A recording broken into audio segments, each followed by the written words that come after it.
Okay, good morning. Thank you, Martin. I'm going to run through checkpoint inhibitors in bladder cancer. We'll start with metastatic disease and end with non-muscle invasive disease, see where we are and see where we're going. So a little primer on tumor immunology for Dr. Sullivan to start with. For Martin. And then we'll talk a bit about where we are in advanced disease, which is where most of the news has been up until now. Most of the excitement, non-muscle invasive disease, and then our checkpoint inhibitors of panacea, where to from here. So the background for metastatic disease is we've had nothing new for 26 years. So this paper here in 1990 is one of a series of papers that established MBAC and combinations of platinum therapy as effective in the field of the bladder and the upper tract. But of course, there's no therapy. 40% of patients are ineligible for cisplatin. We've had absolutely nothing since 1990. Now, if you think back to 1990, it's like Dr. So was just out of diapers. A little chubby back there now. And Dr. Gleaves was still in his prime. Martin WWF Gleaves. And of course, some people just don't change. A little bit of a primer back to 2016. I think this has certainly changed since I went to medical school. I don't think we knew this, or I don't remember learning it anyway. But if you have in blue on the top are your immune cells, so tumor-specific immune cells and T cells, and you have at the bottom your antigen-presenting cells or actual tumor cells.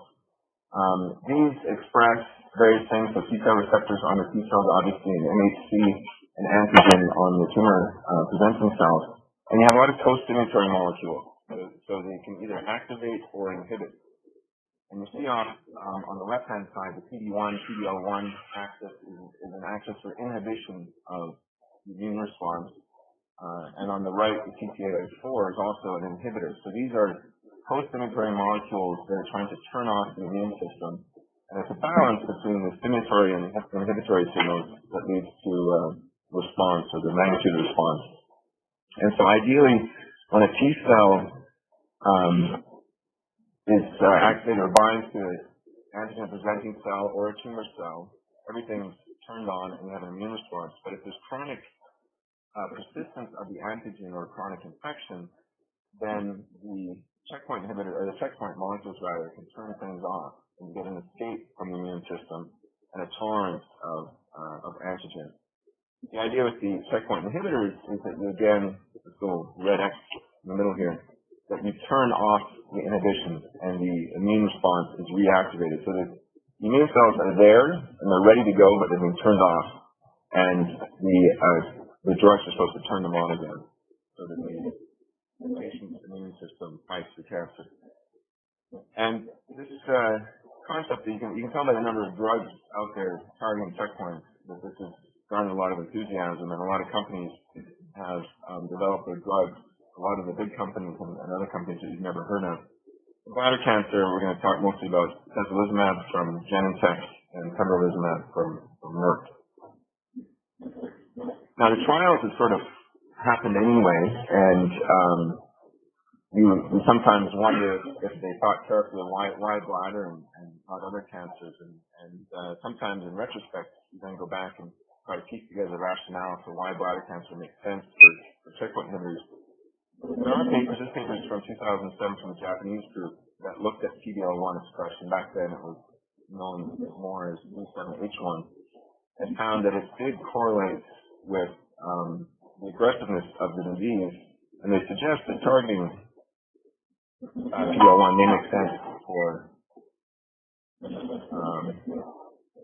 therapy. And the Mayo Clinic has done a lot of work in this regard. Back before it was sexy, they found that the PD-L1 molecule is also important. They have this standard conclusion statement. These molecules may represent novel diagnostic prognostic markers as well as therapeutic targets for patients with urothelial carcinoma. There's so many papers out there that end with that sentence. These guys were actually right. The other rationale, other than the fact that the tumors express the target, the other rationale for bladder cancer is that it has a very high rate of somatic mutations. So we know that if you look at this chart here, bladder, in this, there's different representations of this, but it's one of the top mutated tumors in the TCGA analysis. We know if you have genome alterations that you get abnormal cancer-associated proteins, and these will be presented on the cell surface as antigen, and the immune system can recognize these as foreign and mount a response. So in theory, there should be a lot of that in bladder cancer because there's such a high rate of mutation. So where are we with advanced disease? There's a lot of evidence. I know a lot of this, or some of this is familiar to you guys. Where this has started is, of course, in cisplatin failure. So you start with the worst case scenario and move forward, just as we passed in prostate cancer. Pembrolizumab is a Genentech drug. We've seen the phase 1 results already published. The phase 2 trial results were published just this month. Phase 3 is ongoing. There's a drug from Pfizer that's been co-developed with Merck, avelumab. And then Pembro from Merck is also up to phase 3, although phase 1 and 2 have not been published in print yet. And then nivolumab. So we have 4 drugs already in the bladder cancer space with mounting evidence. So the best known example is this one, just because it's actually been printed and talked about a lot. So this is atezolizumab, the Genentech drug, that was tested in a phase 1 expansion trial. So they initially selected patients who were PD-L1 positive, and then they expanded it to take all comers. And they got systemic PD-L1. Most of them were cisplatin failures. A big issue with these drugs is trying to predict response. And the most common marker right now is PD-L1 expression. And it can be expressed in the tumor-infiltrating immune cells, as you see on the left. You've heard of TIL, tumor-infiltrating lymphocytes. And so these are more than just lymphocytes, but the tumor-infiltrating immune cells. And then it can also be expressed on the tumor. And what we've figured out with various studies is the immune cell staining that's important. And you can see, if you put the 2+ and 3+ together in bladder cancer, about 27% of patients are 3+ in the immune cells, and 11% are 2 or 3+ in the tumor cells, whereas the latter is probably not that important. The spaghetti plot looking at I think it was 68 patients in this trial shows you that there's a good group of patients who do not respond at all and simply progress, and they progress rapidly as we expect with bladder cancer. Those are the red lines. And blue are the stable disease patients. I should say, each line is a patient, of course. So blue is stable disease, and then the green ones are the really interesting ones who respond.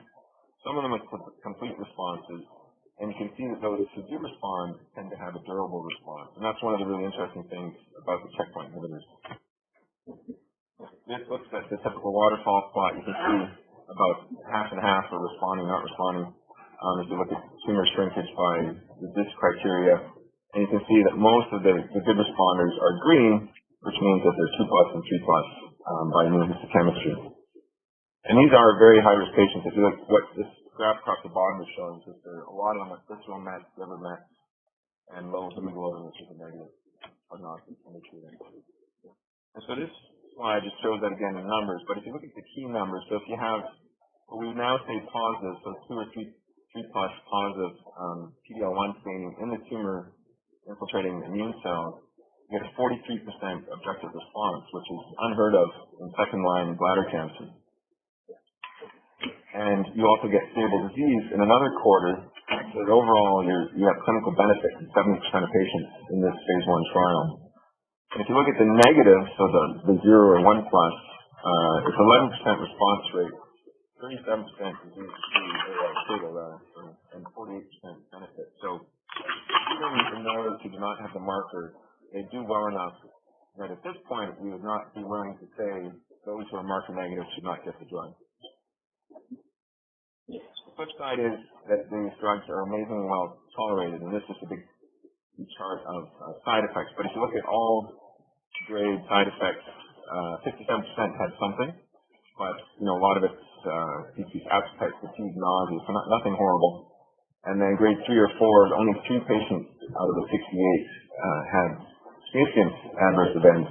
And again, it was ischemia, thrombocytopenia, and drop in blood phosphorus levels. So nothing horrible and nothing we can't manage.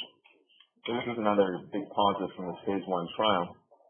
And so, the excitement coming out of this trial, which was published in 2014, so it's a while ago, but the drug, it works well, it works rapidly. When it works, it's a durable response. It's not all patients, but a relevant number of patients, and it's remarkably safe.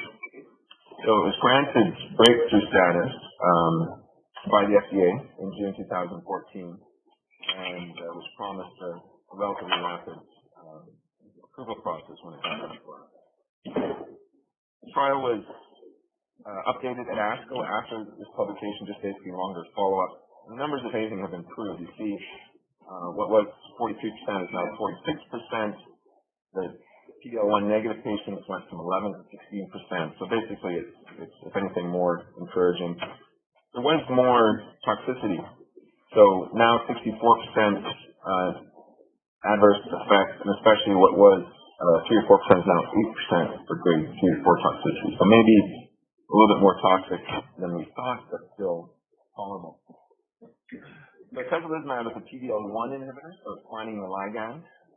Some of the other drugs are PD-1 inhibitors, they're binding the receptor.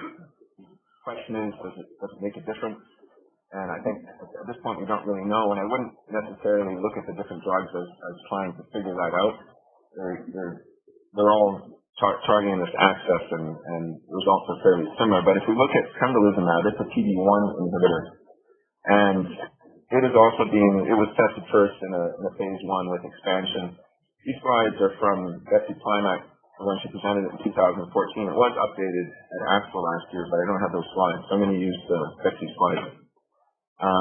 Interesting in this trial, so again, it's metastatic disease, cisplatin, most of them have failed cisplatin.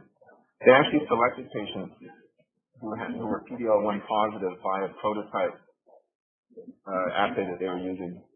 It has that selection. And they gave them pembro every 2 weeks. Atezolizumab is given IV every 3 weeks. And they again looked at response by RECIST criteria. It again was also a very safe drug, so 61% had some level of toxicity and 12% had grade 3 or 4 toxicity.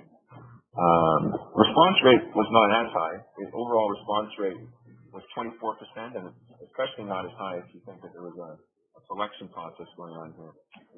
Complete response within 10% of patients. If you add up complete, partial, and stable, you benefit 38%. The obligatory waterfall plots, I think, exaggerates the benefit because there are 33 patients in this trial, and they've only put 25 in this plot. I'm not sure exactly why, but again, another point to highlight is that patients who do respond tend to respond for a long period of time, and most are still responding when these early reports come out.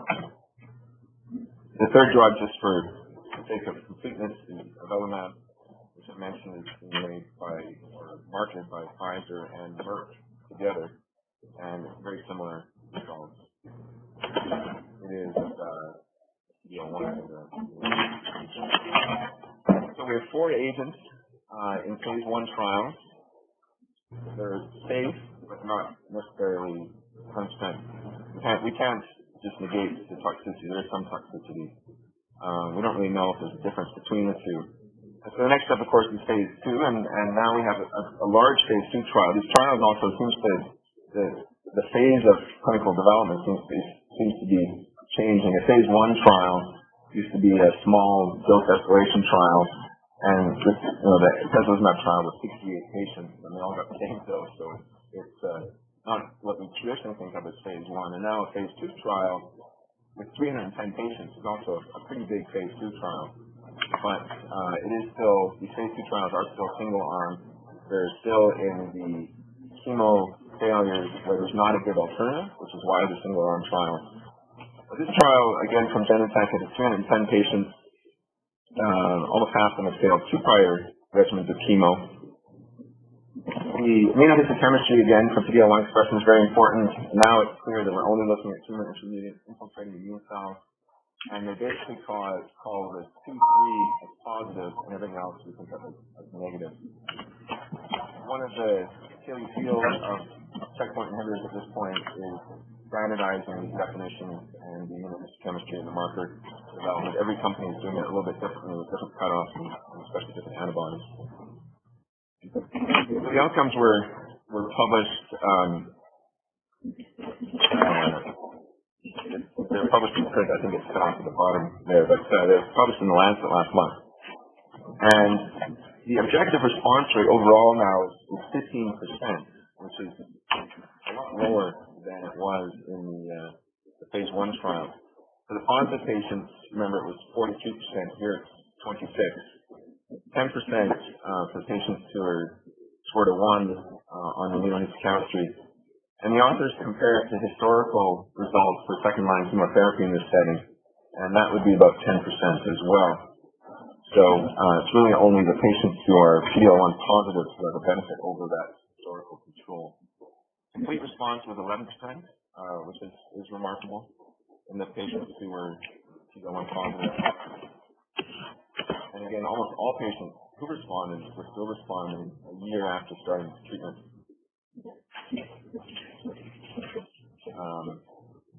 And this I just to highlight the difference to the last result. So in phase 2, we're not seeing the same benefit as we did in phase 1. Survival graphs just show that the positive patients are doing much better. Median survival for second-line metastatic urothelial carcinoma of 11 months is remarkable, and it doesn't really sound like much, but in this setting it is remarkable. 48% of patients are surviving a year, so those are very good results. This phase 2 data was taken to the FDA in January, or they submitted to the FDA in January to get approval, and the FDA has granted them priority review, and we expect an answer in September of whether Bladder will be approved for second-line metastatic bladder cancer. It's a relatively rapid process.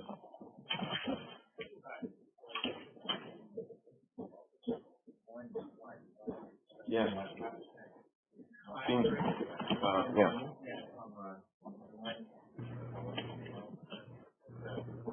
It's all done by central review, and if you translate this out to individual centers doing this real time, I think it's a big issue. Yeah. Good point. The other thing I did in this Lancet paper, which is interesting, is David McConkie was here last year and the year before and talked to us a little bit about the molecular subtypes of bladder cancer using especially gene expression, or here in the Cancer Genome Atlas, they use gene expression plus mutations plus mRNA and a little bit of protein to classify bladder cancer into different subgroups. And here they sort of rather boringly called them cluster 1, 2, 3, and 4. David and the other groups referred to them as luminal and basal and other different things. But in this paper, they've defined the cluster 2 as the disease site where you see the best response. And you're seeing the response actually correlates to the subtype, which is interesting and might help figure out some of the mechanisms and may be useful as a marker. You can see both in the PD-L1 negative tumors on the left and the positive ones on the right, that especially the second cluster responds best. They also looked at neoantigen burden, which I talked a little bit about at the beginning. So if a tumor has a high mutation rate, somatic mutation rate, we can extrapolate that they're going to have a high level of tumor antigens on the cell surface. And so based on whole exome sequencing and predictions of neoantigen burden, we see that those with higher burden, with more mutations basically, are more likely to have a response, even in the PD-L1 negative tumors, so both negative and positive. So these are markers that are being developed in other sites, and it's the first time we've seen them used in bladder cancer. That same approval patients, they tend to have a worse prognosis overall.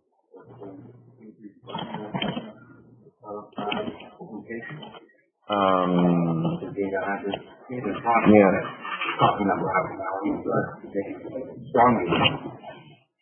haven't seen that in bladder. Yeah, I'm not sure.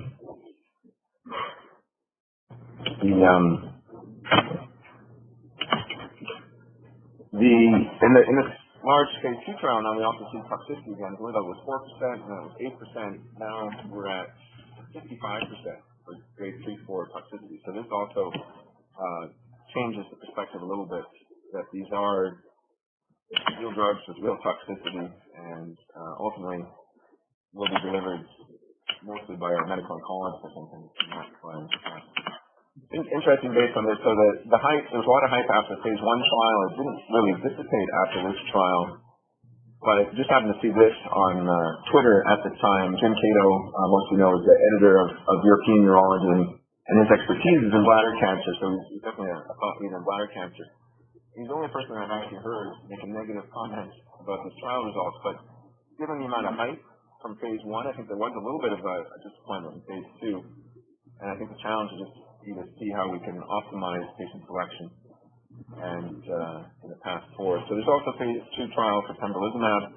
This, interestingly, is being done in cisplatin ineligible patients, so it's not cisplatin failure. Also a very large trial of 350 patients. And then there are 2 phase 3 trials ongoing. Each drug has a phase 3 trial. They look on the surface to be quite similar, where they're actually prospective randomized trials to checkpoint inhibitors versus second-line chemo. Paclitaxel, docetaxel, and vinflunine. Vinflunine is approved as second-line chemo in Europe, even though the pivotal phase 3 trial showed no survival advantage to best standard of care. So none of these second-line chemo drugs have really been definitively proven to be beneficial, but that's the best control arm we have. And then from metastatic settings, drugs are migrating into muscle-invasive, non-metastatic, and there are a whole series of interesting trials, but they're being tested preoperatively in the form of neoadjuvant chemo. Top trial is a UK trial. That's this drug alone, just a couple of doses prior to cystectomy. Then they're also being tested neoadjuvantly in combination with standard chemotherapy, the middle trial with the Hoosier group in Indiana. And then Genentech has an adjuvant chemo trial, which is interesting because they're selecting patients with cystectomy and intracystectomy are PD-L1 positive. So in the adjuvant setting where it might be, it's more difficult because you can't actually measure a disease response. They're enriching for patients who should have a benefit. So you can see the enthusiasm has sort of driven these drugs into all the different settings. Not necessarily based on rationale, but just based on the fact we have a good drug, let's try it. And to some degree, that has also happened in non-muscle invasive bladder cancer, which I'm going to talk about at this point. The trials were well planned, maybe not underway, without a lot of thought as to should these drugs work in non-muscle invasive disease. Does it make sense to be giving super expensive systemic immunotherapy to patients with Ta/T1 carcinoma in situ? And that's what I'd like to talk about now. So there is some rationale. I think you can build the case, and I have had to build the case. I'm leading a trial through SWOG in non-muscle invasive disease, and you have to justify why this trial makes sense. But it was sort of a retrospective justification. So we know that immunotherapy works in non-muscle invasive bladder cancer. That's what we do. BCG is immunotherapy. We have some preclinical data from mouse models, which I'll show you briefly. And we know that the target is expressed in non-muscle invasive bladder cancer after BCG. And then we know now that the drugs work relatively well in metastatic disease, so there's some of that might be translatable. We don't give systemic gem-cis to patients with non-muscle invasive disease, so that doesn't necessarily count. So this complex slide is really basically just to show there's a group in Sweden that looked at bladder cancer tissue just in 13 patients, and this was 2007, not that long ago, but they basically found in just regular bladder cancer, the immune profile is predominantly negative. So there's a negative regulatory T-cell component that's dominant, and you can use that as potential evidence that the checkpoint inhibitors will overcome that negative environment. We have some idea about how BCG works. We don't really know, but what we do know would indicate that there are different elements in there that would make you think, again, it's a little bit of circumstantial evidence, but it would make you think that immune evasion due to checkpoint activation would play a role, and that checkpoint inhibitors would help overcome that immune evasion. The group, again, from Mayo Clinic looked at this back in 2007, and they found that in a series of patients with non-muscle invasive disease, especially BCG failures, there's a very high rate of expression of PD-L1. They looked especially in the granulomata that you get with BCG failure, and they found that 11 out of 12 of those were positive. Now these are small numbers, and if you look at the Invigor phase 2 trial, they actually exclude BCG granulomas from the area that they look at the time of immunohistochemistry. So who knows what it actually means if you have PD-L1 expression in a granuloma that may have nothing to do with cancer. There was a Dan Peterlach's group at Yale looked at a series of patients to see if BCG treatment actually induced PD-L1 expression. They basically just retrospectively got 39 patients who had multiple tumors resected, and 23 of them had BCG between the resections. What they found was each additional recurrence, there was more PD-L1 expression, but it seemed to be, it did not correlate with BCG therapy. Now, mouse models, if you think about how we usually do things in the lab, we will often play with cell lines, test drugs in cell lines, invasion assays, that type of thing, and then we'll test them in mouse models, and then we'll say, okay, we have preclinical proof of principle that a drug is worth testing in patients. For immunotherapy, it's a little bit more challenging, honestly, to do the in vitro models because you need an immune system. And then the mouse models of cancer are generally syngeneic, so they're mouse tumors growing in mice because it doesn't work so well in mice lacking an immune system. So we do have some models of bladder cancer. A lot of the papers have been done on these mouse bladder tumor lines, MBT2 and MB49. And you can instill these into the lumen of the bladder, and they will grow on the surface. And as long as you do your experiment quickly, they're non-invasive. So if you let them grow, they become rapidly invasive. So they're not the greatest models. We started doing the carcinogen-induced model. Samir is our local expert. Samir is a local expert on this model. And then, of course, genetically engineered models are also possible. But just to give you a couple of examples, I don't want to go too much into the detail here. But again, this is a group from Sweden, and they have treated mice with MB49 tumors. And you see the black dots the squares are just control antibodies. The diamonds are a PD-1 inhibitor alone. And then the clear ones are CTLA-4, so ipilimumab, or the combination. And so in this model, although it has lots of expression of PD-L1, the PD-1 inhibitor does not work, but the CTLA-4 inhibitor does. And this is tumor growth, and then it is survival curve. So a little bit of evidence that it might work. He actually did an experiment with the same group using invasive tumors injected into the bladder wall, and they wanted to see if you could inject the drug straight into the tumor and see significant decline in tumor growth, which you could. The idea was to avoid systemic toxicity. And since it's an immune response, you don't necessarily need to have the drug everywhere in the tumor. So that was a positive test. The group working with this drug from Pfizer, avelumab, also tested it in vivo and also saw a significant response. It's just mounting clinical data that it doesn't make sense to test these drugs. The only test actually done in patients was this trial from Pam Sharma and MD Anderson. They treated 12 patients with T1 and T2 disease pre-cystectomy with ipilimumab and looked in the cystectomy specimen for pharmacodynamic signs of response. They saw basically in pre-therapy or in low dose, they saw no sign of anything. And then when they gave the full dose, 10 milligrams per kilogram, they saw, this is an example of what they saw. They saw a lot of perivascular infiltrate that was high in CD3 and CD8 and was interpreted as being immune activation. And they looked especially at a subset of T cells that are activated and are seen as a biomarker of response to CTLA-4 inhibition. And they go way up. You can see here is a ICOS high in the treated both CD4 and CD8. So these were indirect markers that the drug is having a desired effect, although it was only a couple doses pre-cystectomy and we don't know about clinical response.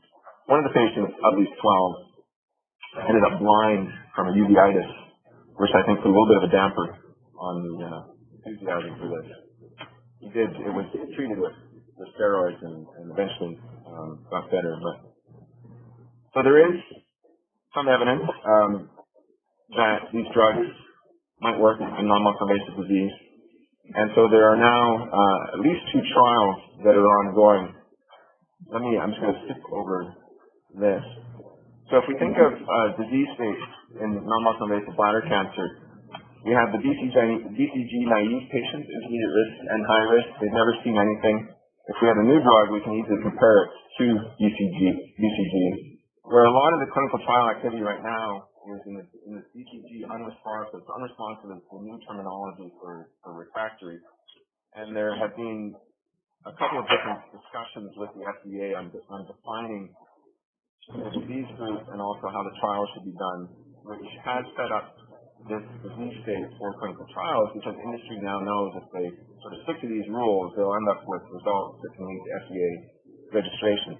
So it has to be high-risk patients, no patients with recurrent low-grade tumors, that they would be intermediate and they would not count.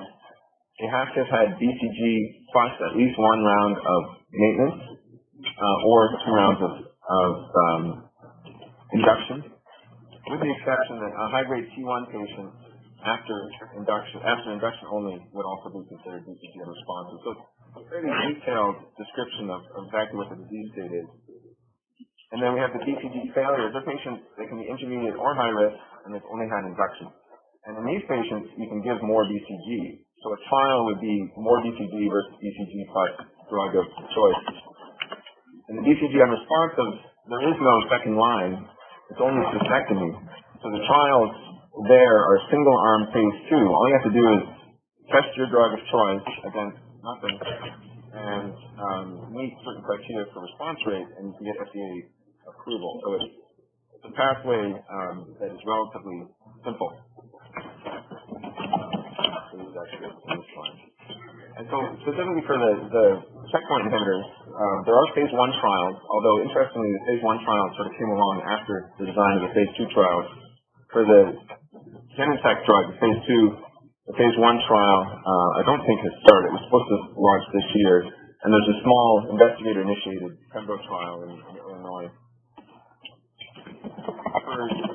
For pembrolizumab, we're doing a phase 2 trial through SWOG in this BCG unresponsive patient population. It's going to be a 130-patient trial that the FDA also demands that it be powered to look at a complete response rate in patients with carcinoma in situ. So you need enough carcinoma in situ patients in there. Otherwise, the trial will be the PD-L1 inhibitor every 3 weeks for a year, and the endpoint is recurrence-free survival at 18 months. That is the endpoint that the FDA wants to see. And so that trial is supposed to be opening in the summer. Merck has an industry-led trial, Keynote 057, which is almost identical. I think their treatment will go up for 2 years is the difference. But same patient population. And that trial is already open. So it'll be interesting to see. It's a bit of a paradigm shift because we're using these drugs systemically in non-muscle invasive disease, which was not done previously. And when these trials were planned, the drug was remarkably well tolerated. It might not be as well tolerated. The difference between metastatic patients and these patients, of course, these patients generally are fitter, so they may have fewer side effects, but they also are going to be less tolerant of side effects because they don't have life-threatening disease. So I'd like to finish off just with a little bit of where the field is going and whether the checkpoint inhibitors really are the panacea. We're going to have our cupboard full of different checkpoint inhibitors that we can draw upon as pleased. I think one big issue is patient selection. We need to be able to pick out the patients who are going to respond if we're going to give them these drugs that one estimate looked that they would cost $12,000 a month in the U.S. So they're very, very expensive. Right now, the best thing we have, I showed this waterfall plot already, but the best thing we have right now is just immunohistochemistry. But we've already highlighted some of the limitations there, and there is so much more that is being worked on. So with flow cytometry, you can actually look at different populations of immune cells in the blood to predict if you have one or the other, will that predict response to the drug. There's a lot of, some of the companies are doing RNA sequencing to define immune signatures that might predict response. Mutational load we talked about, and then of course there are other markers by immunohistochemistry that are all being evaluated. So there's a lot going on in the marker field that is really happening in parallel with all these trials coming out. I'm going to talk a little bit about neoadjuvant burden again and the mismatch repair deficiency. So this is just another graph, and this one, Bladder isn't quite far over to the right, but it still has a very high mutational burden that makes it interesting for immunotherapy. And there's this paper last year in Science, so these marker papers are having a high impact. They're coming out in the big journals. But this is in non-small cell lung cancer where they looked at the mutational landscape and response to PD-1 blockade. So it's probably September month. I'm not sure off the top of my head right now. And you can see the huge difference between high and low burden, which is even a bigger difference than PD-1 positive, PD-L1 positive and negative by immunohistochemistry. Mismatch repair deficiency kind of goes with that. If you have, so this study was done in colorectal cancer, and we know from Lynch syndrome, for example, that mismatch repair gene alterations are common in colorectal cancer. And if you have deficiencies in these genes, you're going to have a lot of errors in DNA copying. And so they have an assay where you can look at microsatellite stability. So microsatellites are regions of repetitive DNA sequencing. And if you have mismatch repair deficiency, you have a lot of errors there. So you can sequence those areas and look for errors. And they basically found that if you have, so they also threw in some non-colorectals here in black. So you can see the responders mostly have a mismatch repair deficiency. And again, this is just a relatively easy test that can predict the responders. Let's look at the survival curves. There's a huge difference between the two, although these are small numbers. So patient selection is one big thing moving forward. Of course, these PD-L1, PD-1, and TPOA4 inhibitors are just the start. There are a bunch of different drugs out there. Easy to imagine dozens of them in the next few years. Although I don't know how we're going to fit them all in.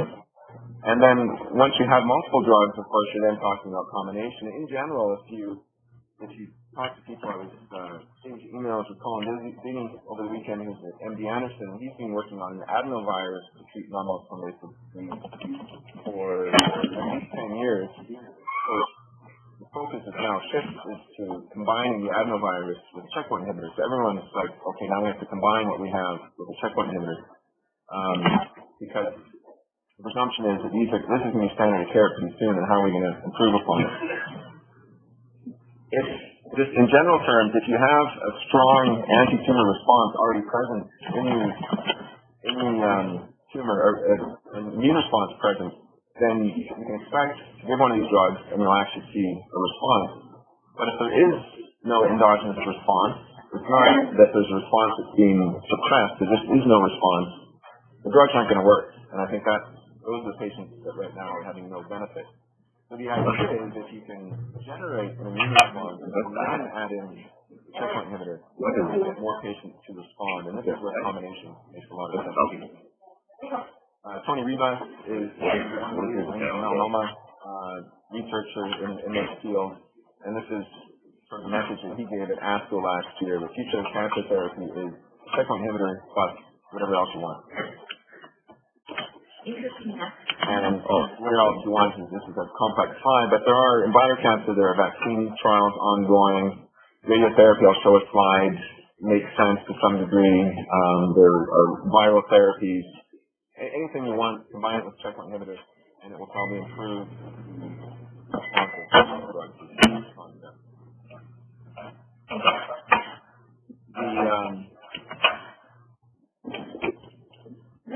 Matt Galsky from New York presented some results at ASCO in January where he combined ipilimumab with GemCis based on this concept, and it didn't work. It was toxic, and it didn't work. So that was one sobering example in bladder cancer. Let me skip over that. So dual checkpoint inhibition, of course, is an exciting concept. It's already happening in the other disease sites, melanoma. This has improved outcomes. It's been tested in kidney cancer. And you can see here just as an example, that if you have a combination of nivolumab, which is PD-1 inhibitor, and ipilimumab, CTLA-4 inhibitor, you get up to 11% complete response. Your progression-free survival is much improved. Radiotoxicity is also significantly more. These are just some survival curves. The combination is the yellow line across the top. You can also do it rationally. I thought that was a very interesting study that they started with mice. These are transgenic mice that have lung cancer. They treated them with PD-1 inhibitors until progression. They profiled the tumors and found that there were a lot of TIM-3 expressing immune cells. And they found the same in patients who had been treated with nivolumab, I think it was again. And then they went back and treated their mice with combination of PD-1 inhibitor and TIM-3 inhibitor, and they had a complete response. So it's, a mouse model of an attractive concept for use also in patients. In bladder cancer, in the non-muscle invasive setting, it would make most sense to use a combination of BCG, and this is what Samir was doing in the carcinogen-induced model. With chemo in the metastatic setting, I showed you already one trial, but there are all sorts of other possibilities as well. The radiation therapy is something that has caught the attention of the U.S. bladder cancer community. The guys at Mass General are pushing this concept, and it is one arm of a proposed trial in non-muscle invasive disease where you actually get low-dose radiation followed by a PD-1 inhibitor, which radiation is going to trigger an immune response to all these complex mechanisms on the side. And it's also incorporated into this. So this is Noah Hahn is at Hopkins, and he's a medical oncologist. And I think this is one thing we're also seeing, since these are drugs used by medical oncology, all of a sudden medical oncologists are planning trials in non-muscle invasive disease, which they haven't done so much of in the past. But he is proposing a sort of umbrella or basket type trial where you take these patients who've failed BCG and you give them all these various combinations. There is one arm at the bottom, which is BCG alone. So this is a SAMT type trial. It's BCG alone. There's checkpoint inhibitors plus radiation, and it's a series of phase 1 arms. He's not actually going to do this number. He proposed this, but we need industry commitment for any given arm to commit their drug. You find RP2D is the recommended phase 2 dose. So you find a dose, and then you go into a phase 2 trial where you're testing the different combinations. So these trials are being planned, at least, which is a big improvement for non-muscle invasive bladder cancer. And this trial probably will happen through the cooperative groups in the U.S., although maybe not as many arms as shown here. The plan is, by 2020, we'll have, or by whenever, we'll have a whole broad selection of drugs that we'll be giving our patients with non-muscle invasive. At a cost. Thank you.